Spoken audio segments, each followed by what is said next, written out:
চলে এলাম আর একটা নতুন ভিডিওর সাথে। সত্যি করেই ভীষণ খারাপ লাগছে। আহারে, যাকে চিনতেই পারছিল না, দেখো কার জীবনে কে বয়ফ্রেন্ড নেবে কটা, কে গার্লফ্রেন্ড নেবে কটা, এইখানে আমাদের নাক গলানোর কোনো মানেই হয় না। হয় কি বন্ধুরা? হয় না। কিন্তু লেকিন কেন গলাতে হচ্ছে? কারণ যখন এইরকম একটা পরিস্থিতি সৃষ্টি হয়েছিল, আজকে অনেকের প্রশ্নের উত্তরও পেয়ে যাবে আমার ভিডিওর মাধ্যমে। অনেকে বলছে যে এই যে তুলে এনেছে, সত্যি করেই এত অন্ধের মতন বিশ্বাস করেছি যে কেন করবে না গার্লফ্রেন্ড, ওর যদি বলতোই আমার বান্ধবী। আর এইরকম পরিশ্রমী, আহারে এরকম পরিশ্রমী তো হনু সোনা বলে দিয়েছে। 8 বছর অক্লান্ত পরিশ্রম করেছে ওর সাথে, এটা তো ঘটনা, তাই না? যেমন ক্যাথা করেছে অক্লান্ত পরিশ্রম 5 বছর, তারপর বেরিয়ে গিয়ে এখন কারোর সাথে 1.5 বছর, কারোর সাথে 1 সপ্তাহ এরকম অক্লান্ত পরিশ্রম করছে। সেই রকমই আমাদের ঝিঙ্কু, মানে ঝিউ এরকম অক্লান্ত পরিশ্রম করেছে 8টা বছর। আহারে, তার আগে তো তার বৈবাহিক জীবন ছিল, সেখানেও একটা কন্যা সন্তানের জন্ম দিয়েছে, তার কোনো চিন্তা তার মধ্যে নেই। যেমন ক্যাথা তো এখন ছোট্ট নাদান বাচ্চা হয়ে গেছে, মানে কৃষু এখন স্পষ্ট কথা বলে। আর ক্যাথা ছোট্ট হয়ে গেছে, ছোট্ট আমি দেখো, এই দেখো। শুধু ভাবি, মানে কোন মাল এইরকম গুছিয়ে দিয়েছিল, মানে এই মাল বিয়ের আগে কি করতে পারে এইটা দেখে এর মা বাবা ঘাড় থেকে ঝেড়ে ফেলে দিয়েছিল। আবার চলে এলো, আর এখন তো টাকা দিয়েই সবকিছু, পুরো বিয়ে বাড়ির সব মাল ঝেঁটিয়ে নিয়ে নিজের বাড়িতে চলে এসছে এরা, বুঝতে পারছি। যাই হোক, এই ঝিউ এত পরিশ্রমী, আহারে বাচ্চার বাবা ভাগ্যিস বুঝতে পেরেছে, আমরা কেন বুঝতে পারলাম না? দেখো, আমরা বারংবার, আমি আমার কথা বলছি, আমি কে গার্লফ্রেন্ড রাখবে কে বয়ফ্রেন্ড রাখবে অবশ্যই করে তার সম্পূর্ণ নিজস্ব ব্যাপার।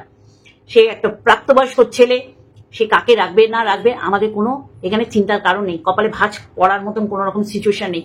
কিন্তু যেই সময় দাঁড়িয়ে বাচ্চার বাবা, এই যে পরিশ্রমী ক্যাথার এগেনস্টে লড়াই ছিল, পরিশ্রমী ক্যাথা, হ্যাঁ ঠিকই শুনেছেন, সেই সময় আমরা তার পাশে দাঁড়িয়েছিলাম না। মানে অযাচিত বিনা নিমন্ত্রণে যায়নি, সে রীতি মতন আমাদের নাম করতো, কারণ আমরা তার পাশে ছিলাম। কবে থেকে আমরা হেটার্স হয়ে গেলাম? দোগলা আরো পরে। দোগলা হচ্ছে একদম প্রমাণ যখন তুলে দেওয়া হলো, বন্ধ করো, মানে ক্যামেরাটা বন্ধ করো, বা দেখতে পাচ্ছি, বুঝতে পারছি, শুনতে পাচ্ছি, ছায়া দেখতে পাচ্ছি, কোনো গাড়ির কাছে কাচের মধ্যে ছায়া দেখতে পাচ্ছি, তখন হয়ে গেলাম আমরা দোগলা। এই এরা তো সব তুলে ধরছে। কিন্তু দেখো, সেই সময়ও সে কিন্তু বলেনি যে আমার বান্ধবী, আজকে এসে বলছে, যখন মানুষ পুরো বুঝতে পেরে গেছে, ও জানে আর কিছু উপায় নেই। হ্যাঁ, অবশ্য করে ম্যাডাম তার লাইভে বলেছিল, ঝুয়ের পরিষ্কারভাবে উপস্থিতিতে, হ্যাঁ কিচেন সেফ, আমি জানি এই রিম্পা অবশ্যই করে ভুল করেছে। সেই ভুল আমি এখানে এসে চুলোচুলি করে বোঝাবো এটা তো নয়। ও অন্যায় করেছে, সে বুঝেছে, সে বলেছে আমায়, সেটা নিয়েই এখানে না 35-40 বছরের মেয়ে কখনো বাচ্চা হয় না, আমার থেকে ছোট বলেছি, এইটা বুঝবে। এইখানে আমাদের এখন চুলোচুলি, মানে যারা করার চেষ্টা করছে, যারা এখন বলছে ম্যাডাম আমার নামটা ভুল করে বলে ফেলেছি, এটা কিমার নাম করা চেষ্টা করেছিল, কাঁপছি আবার, এটা পাটাং করে পড়ে যাবে ক্যামেরাটা। তাহলে এইরকম এখন বলা হচ্ছে। আবার মরকট তো বলছে বেচু তার দিদি তার বউয়ের সাথে মিল করাতে পারিনি এই কিমার জন্য, মানে বেচু নামটা সে ছাড়তে পারিনি, মানে তাকে বেচে এদের খেতে হয়েছে বাচ্চান দয় করে। কিন্তু পুরো একটা এপ্রিল ফুল, মানে 6টা মাস ধরে এদের এপ্রিল ফুল করতে হয়েছে, এপ্রিল মাসের 1 এপ্রিল নিয়ে। তাহলে এরা আবার মুখ নাড়ায়, এরা জল জ্যান্ত দোগলা। এই মরকটকে বললাম, মারাত্মক পরিমাণে দোগলা, দেখছে না? বকের সাথে খাওয়া শোয়া বসা সমস্ত লেনা দেনা, যে তুমি এটা তোমার ভিডিওতে একটুখানি ফুটুস করে দেখিয়ে ফুটুস করে নিয়ে নাও। সে এখন বেচু, ও বেচু বলছে, কত বড় অপদার্থ। হ্যাঁ, এরপরেও আর কি সে বুঝবে, যাদের দল বদলে গেছে সেই দল বুঝবে। সেই বেচুকে বিক্রি করতে হচ্ছে কেন রে? তুই তো পাল্টি খেছিস, লাভ দিয়ে পরে পাল্টি খেছিস, তোর মতন দোগলা তো কেমনি? মরকটকে বলছি, তাহলে বেচু বলছিস কেন? ভদ্রভাবেই সভ্য ভদ্রভাবে নাম বল না। ও তুই তো আবার এগুলো বলতে পারবি না, তুই তো আবার নিরঞ্জন বাবুর সাথে আমার নাম জড়িয়েছিলি, মানে যেটা তোর সাথে খুব ভালো করে যায়, মানে এর সাথে ওকে শুয়ে দেবো, ওর সাথে ওকে মিশিয়ে দেবো, ওর সাথে ওকে প্রান্ত নিবাসে পাঠিয়ে দেবো, এইটাই তুই ভীষণ এক্সপার্ট। আবার যখন তোকে টাঙাবে, তোর ঘরে হাত দেবে, তখন তারা করে ফেলবে সব অপরাধ, তাই না? যাই হোক, এই দোগলা মোগলা ছাড়ো। তাহলে আজকে সীমার কারণে বেচু, মানে মরকট বলছে বেচু তার দিদির সাথে, বেচু তার বইয়ের সাথে মিল করতে পারলো না। আরে তার আগে ইন্ট্রো। হ্যালো বন্ধুরা, কেমন আছো? আশা করি তোমরা ভালো এবং সুস্থ আছো, আমিও বেশ ভালো আছি। মানে এরা শুধু দোষ ত্রুটি, কার ঘাড়ে দোষটা চাপাবো এই খুঁজে বেড়ায়। ম্যাডাম তো পরিষ্কার করে দিয়েছি, কে জানতো এই ঝিউয়ের ব্যাপারটা? আমরা জানলে আমরা কখনো এইভাবে বিরোধিতা করতাম না, আমরা বুঝিয়ে বলতাম যে ওরও একটা বান্ধবী দরকার।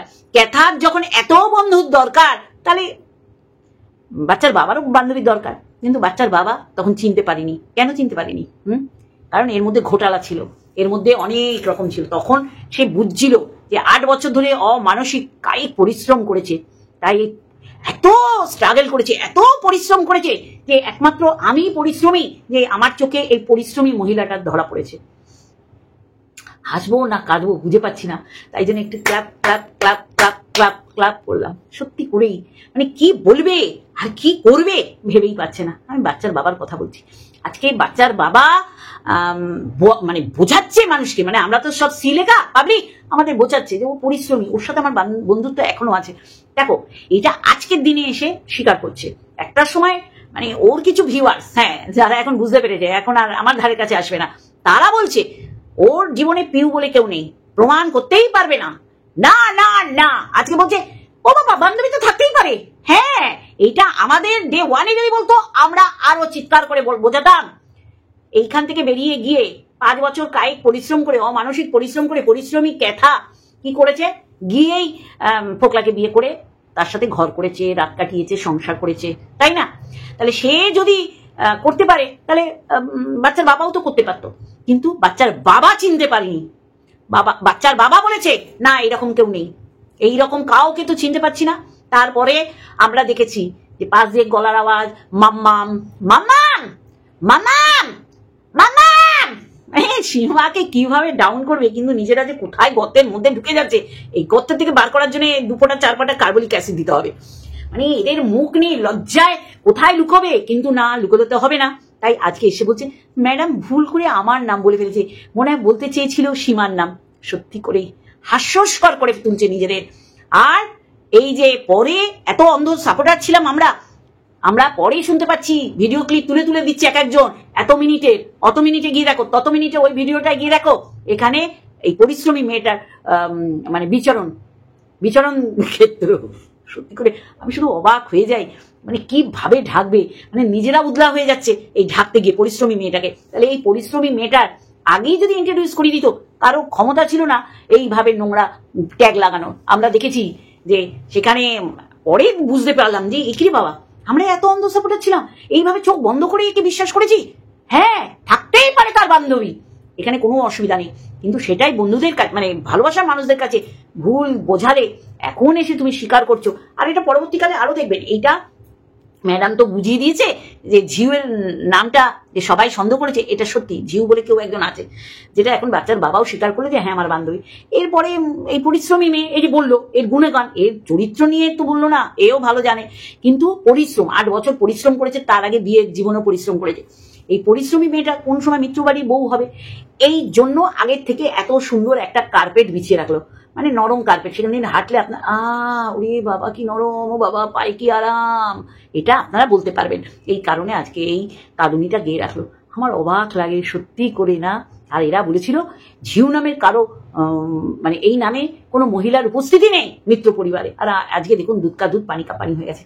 আর এইটাই, এই মিথ্যেটাকে বসে গেছে একজন, হ্যাঁ মানে প্রলেপ দিচ্ছে যে হ্যাঁ আমি তো জানতাম। তাহলে কেন বলছো যে ম্যাডাম ভুল করে আমার নাম করে দিয়েছে? কি করবা না ভেবেই উঠতে পারতিছ না, মানে মানুষ ধরে ফেলেছে তো, একদম হাতে নাতে ধরে না, খপাত করে সেরকম ধরে ফেলেছে বলেই এখন ভুলভাল বকছে যে নামটা মনে হয় সীমা নেওয়ার চেষ্টা করেছিল, হয়ে গেল আমার সীমা। উড়োছাই বলতে বলতে মুখ ব্যথা হয়ে গেছে, কারণ একটা উড়োছাই তার জীবন থেকে তখন মানে বিতাড়িত হয়েছে, মানে পরিশ্রমী 5 বছরের পরিশ্রমী ক্যাথার কথা বলছি, ভীষণ পরিশ্রম। এরপরে তো 1.5 বছর একজনের সাথে পরিশ্রম করেছে, মানে অক্লান্ত পরিশ্রম। তারপরে তো এখন 1 সপ্তাহ করে পরিশ্রম করে। তাহলে বোঝাতে পারছি বন্ধুরা কত বড় মিথ্যাচারিতা করেছে। ওর জীবনে বান্ধবী আসতেই পারে, কারণ সেও একটা পুরুষ, তাই না? তারও গল্প করার মানুষ থাকতেই পারে। সব সময় আমরা বলেছি যে সেই সময়টা চলে যাচ্ছে না, ঠিক আছে, সে যদি বলতো না আমার আছে, তোমরা একটু মানিয়ে গুছিয়ে নাও। তারপরে এই পরিশ্রমী মেয়ের পরিশ্রমের কথা শুনলাম অন্য কারোর চ্যানেল থেকে, চক্ষু আমার চরক গাছ মানে কপালে উঠে গেছে। তারপরেও কি বলছে, আমি তো একে চিনিই না, আজকে হঠাৎ করে চিনতে পেরে গেছে যে ও খুব পরিশ্রমী। মানে বলতে হবে তো মানুষকে, মানে অলরেডি মানুষ ওর ক্যারেক্টার সম্পর্কে জানে। দেখো মানুষ ভুল করতেই পারে, সেই ভুলকে শুধরে নিলে অবশ্যই তাকে ওয়েলকাম করা যায়। কিন্তু আমাদের কাছে মিথ্যাচারিতা দিনের পর দিন করে এসছে না, আমাদের কাছে সে বলতে বাধ্য না। কিন্তু যখন তার হয়ে ভিডিও করেছি, যখন ক্যাথাকে কখনো গামলা, কখনো ঢেপি, কখনো হুবলি, কখনো গুবলি, কখনো এই ধলা মুলা এসব বলেছি, তখন এনজয় করেছে। আরে দারুণ দারুণ দারুণ, এত আনন্দিত হয়েছে যে ওর ফ্ল্যাটের অ্যাড্রেসের জন্য আরশকে ফোন করেছে যে ওর অ্যাড্রেসটা দাও। তাহলে আজকে আরশ কন্ট্রোভার্সি ক্রিয়েটার, অবশ্যই কার পক্ষে থাকবে কার বিপক্ষে থাকবে, কন্ট্রোভার্সি ক্রিয়েটারদের কেউ কি বলে ওটাকে কন্ট্রোল করতে পারে না। তাহলে এখানে কেউ আমরা কারো দ্বারা কন্ট্রোল হব না। এটাই হচ্ছে আমাদের চ্যানেলের প্রতি আমাদের বিশ্বাস ভাজনতা তৈরি করা বা আমাদের দায়ভার, যে আমরা আমাদের জায়গায় ঠিক থাকবো। আজকে কি অবস্থা, আজকে বলছে ও পরিশ্রমী। সত্যি করে যখন ভাবছি কি অনাচার। হ্যাঁ, আজকে মানে এ জানে, মানে এর পরিবার জানে, তাহলে এর পরিবার একে সমর্থন করেছে। তাহলে বুঝতে পারছেন আজ কেন ডিক্লেয়ার করলো। অবশ্যই করে ডিক্লেয়ার করার পিছনে কারণই হচ্ছে যে এ ওর বিরুদ্ধে, ও এর বিরুদ্ধে ডিভোর্স করার ক্ষেত্রে এইগুলো কখনো প্রুফ হিসাবে কাজ করবে না, জানে। কারণ ওর জীবনে প্রচুর ওই নর্দমার দিয়ে নোংরা জল বয়ে যাওয়ার মতন তার জীবনের উপর দিয়ে প্রচুর ছেলে বয়ে গেছে। পরিশ্রমী 5 বছর পরিশ্রমী ক্যাথার কথা বলছি, একেবারে তাই। আর এও দেখলো যে এটা তো হাটে বাজারে নিলাম হয়ে গেছে। তা আমি এখন মেনে নিই, মানে মানুষকে মানতে সাহায্য করি যে এই পরিশ্রমীটা আমার জীবনেও চলে এসছে। তাহলে এইটা হচ্ছে মানে আমাদের সাথে মানে ফাজলামি করা। আমরা কেউ তাকে কখনো বদনামের ভাগিদার করিনি। যখনই সে দেখতে পাচ্ছে তার সত্যিগুলো তুলে ধরছি বা সামনে চলে আসছে, তখনই আমরা হয়ে গেছি হেটার্স। তারপরে যখন তার একদম কথা বলা, ছায়া, হাত পা সব কথা বলা সব যখন তুলে ধরছি, তখন হয়ে গেছি আমরা দোগলা। আর আজকের দিনে দাঁড়িয়ে বাচ্চার বাবার মতন দোগলা আমি কাউকে দেখিনি। সে আজকে বোঝাতে বসেছে যে কতটা পরিশ্রমী। হ্যাঁ, সে তো পরিশ্রম করেইছে, তার জীবনযাত্রা আমরা দেখে ফেলেছি। এমন না যে আমরা অন্যের কথায় বিশ্বাস করব, আমরা জলজ্যান্ত প্রমাণ দেখেছি। আর এটা হনু সোনা যদি না দেখাতো জানতে পারতাম না।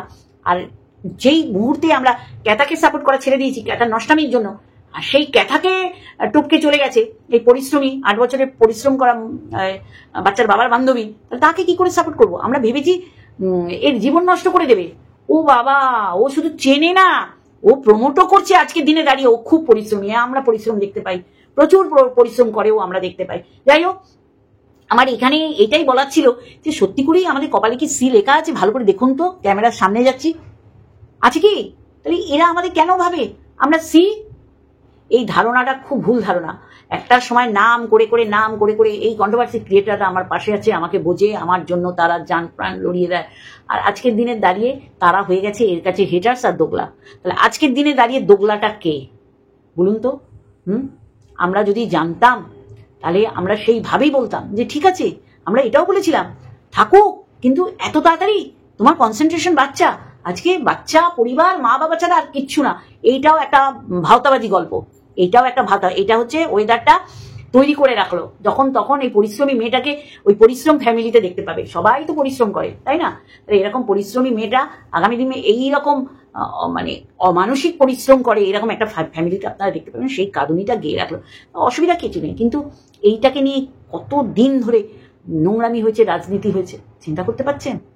তাই এইটুখানি বলার ছিল। এবার তো অবশ্য করে ক্যাথাকে আর কিছু বলা নেই, ক্যাথা সমস্ত কিছু ছাপিয়ে চলে গেছে। নোংরামি তার রন্দে রন্দে, মানে তার বাচ্চা, যদিও সে দাবি করে না, সেও জানে যে জন্মটাই দিয়েছি, কর্ম করার মতন না, মানে বিশাল দায়িত্ব গা দিয়ে ঝেড়ে ফেলে দিয়েছি। যেমন ওই চক্রবর্তী পরিবার দায়িত্ব ঝেড়ে ফেলে দিয়েছিল ওকে বিয়ে দিয়ে, আবার ওদের মাথায় উঠেছে। আমি বলতে চাইছি বাচ্চা কথা স্পষ্ট করে বলে, আর মা কথা বলতে বলতে একেবারে অমাবস্যার গর্ভের মধ্যে ঢুকে যাবে। মানে এত কচি তালশ্বাস, একে বলে কচি তালশ্বাস, বুঝেছ? কচি তালশ্বাস যাকে তাকে কইলে হইব না, এ হয়ে যাচ্ছে দিনকে দিন কচি তালশ্বাস। বন্ধুরা বুঝতে পেরেছো আজকে কত বড় আমরা হয়ে গেছি সি? আমরা জানতাম না এই মেয়েটা এত পরিশ্রম করে। মেয়ে না মহিলা, বাবারে বাবা, প্রচুর বড় ক্যারেক্টার বলো, সবকিছু। দেখো, সে যদি একে বিয়ে করে আমাদের কিছু বলার নেই, আমাদের কিছু করার নেই। কিন্তু মিথ্যাচারিতা করেছে দিনের পর দিন। একে আমি চিনিই না, কেন বলেছিল? আজকে দাঁড়িয়ে যেই কথাটা ও বললো, একদম তাই। হিন্দু মুসলমান নিয়ে দেখো, আমরা হচ্ছি কন্ট্রোভার্সি ক্রিয়েটার, ওরা হচ্ছে ব্লগার। আমাদের এইখানটায় আমরা যে বার্তা দেবো সমাজকে, মানুষে দেখবে যে এর থেকে আমাদের কি ভালো পাওয়ার আছে, এ কি ছড়াচ্ছে, এ কোন ভুল ভাল তথ্য বা কথা ছড়াচ্ছে সমাজে, তাহলে তাকে মানুষে বয়কট করবে। অবশ্যই করে দাঁড়িয়ে আজকে যে পরিস্থিতি দেশে, পাকিস্তান গুড়িয়ে দেওয়ার ক্ষমতা আমরা রাখি, জাস্ট আমরা সংযম পরিচয় দিচ্ছি, সংযম হওয়ার। তাহলে আমরা যদি একটা টোকা মারি, পাকিস্তান গুড়িয়ে ধূলিসাৎ হয়ে যাবে। সেইখানে দাঁড়িয়ে অবশ্যই করে ভারত বাংলাদেশের সাথে সমস্ত ধরনের যোগাযোগ ব্যবস্থা, আদান প্রদান, আমদানি রপ্তানি বন্ধ রেখেছে। আর আমরা যেখানে কন্ট্রোভার্সি করছি বা যেখানে ব্লগ করছি, সেখানে এইগুলো আমাদের তুলে ধরার জন্য নয়। আমরা ধর্মনিরপেক্ষ আমাদের রাষ্ট্র। এই দিন হিন্দু রাষ্ট্র ঘোষণা হবে, তারপরে কি টাইটেরিয়া কি কিছু হবে সেটা আমরা দেখব, কিন্তু আমরা এইখানে হিন্দু মুসলমানের তরজা নিয়ে কখনোই বসতে পারি না, তাই না বন্ধুরা?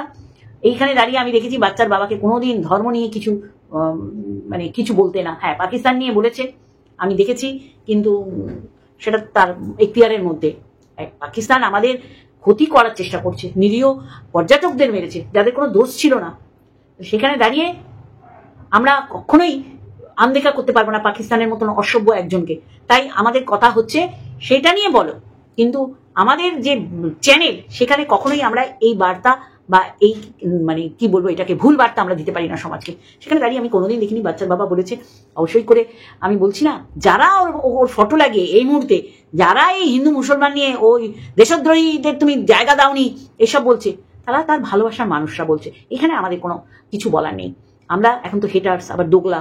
তাহলে দোগলার ডেফিনেশনটা আজকে ও বুঝিয়ে দিয়ে উইথ এক্সাম্পল মানুষকে পরিষ্কার করে দিয়েছে। বাচ্চার বাবার কথা বলছি। চলো, এইটুখানি বলার ছিল, তাই না? আরো আগামী দিন দেখতে পাবেন।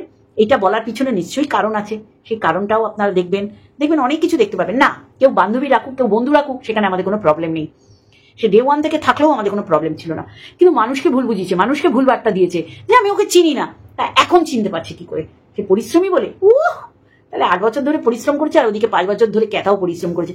পরিশ্রমে ভরাভরি আমাদের মানে ইউটিউব জোনটা। চলো, আজকে এইটুখানি। আর একটা ভিডিওর সাথে অবশ্যই আসবো। Love you all.